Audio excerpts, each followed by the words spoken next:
வணக்கம் மக்களே! நான் உங்கள் அஜித். இன்னைக்கு என்ன பதிவுன்னா, நம்ம வீட்டோரம் சேர்த்து வைக்கிற பொருட்கள்னால நமக்கு எந்த மாரி ஆபத்து வருதுன்னு பாருங்க.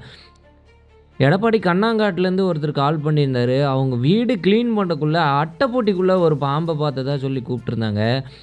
அங்க போறதுக்குள்ள அவங்க அட்டைப்பொட்டிய க்ளோஸ் பண்ணி, அது மேல ஒரு பலகைய வச்சு மூடி வச்சிருந்தாங்க.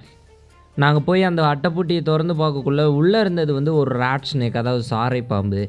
அந்த அட்டைப்பொட்டிக்குள்ள நெறைய ஒயர்கள் வந்து போட்டு வச்சிருக்காங்க. அந்த ஒயர்களோடயே இந்த பாம்பு உள்ள பூந்து படுத்திருந்ததுனால அவங்களுக்கு தெரியல. ஏதோ நெளியுதுன்னு பார்த்துட்டு பாம்புன்னு சொல்லிட்டு வெளிய வந்துட்டாங்களாம். அதுக்கப்புறம் அந்த அட்டைப்பொட்டிய நாங்க தொறந்து அந்த பாம்ப பத்திரமா ரெஸ்க்யூ பண்ணிட்டோம். இந்த மாரி பாம்புகள பார்த்தா தயவு செய்து அடிக்காதீங்க. உங்க நியர்பைல இருக்க ஃபாரஸ்ட் டிபார்ட்மெண்ட்க்கோ, இல்ல ஃபயர் டிபார்ட்மெண்ட்க்கோ கால் பண்ணுங்க. கண்டிப்பா வந்து ரெஸ்க்யூ பண்ணிக்குவாங்க.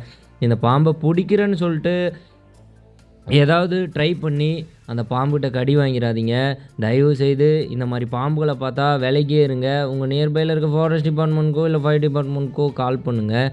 அதே மாரி நம்ம வீட்டு சுற்றுப்புறத்த நாம வசிக்கக்கூடிய இடத்த நாம தான் சுத்தமா வச்சுக்கணும். அப்பதான் இந்த மாரி பாம்புகள் வரத நம்ம தவிர்க்க முடியும்.